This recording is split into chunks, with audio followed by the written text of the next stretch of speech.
खबर शामिल करते हैं डहरकी से। सिंध असेंबली के हल्का PS-19 से कामयाब होने वाले सरदार नादिर अकमल खान लगारी के बेटे सरदार अकमल खान लगारी ने पाकिस्तान पीपल्स पार्टी के रहनुमाओं, कारकुनों और अपने सपोर्टर्स के एजाज में लगारी हाउस डहरकी में अफ्तार डिनर के प्रोग्राम का एहतमाम किया।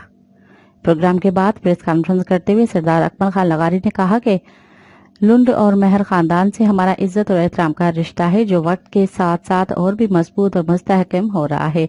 पाकिस्तान पीपल्स पार्टी के मंशूर और गाइडलाइन की रोशनी में हम हमेशा पार्टी वर्कर्स से राब्ते और पार्टी के इस्तेहकाम के लिए दस्तयाब हैं।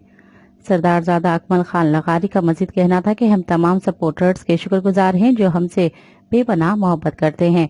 इस मौके पर हिंदू पंचायत के रहनुमाओं का कहना था कि हिंदू कम्युनिटी के लिए एजाज की बात है कि पहली मर्तबा बिना फर्क के हमको मजहबी इवेंट में शिरकत का मौका दिया गया है। इवेंट के अख्ताम पर शहीद जुल्फकार अली भुट्टो और फलस्तीन के शहीदों के लिए खुसूसी दुआएं मांगी गईं।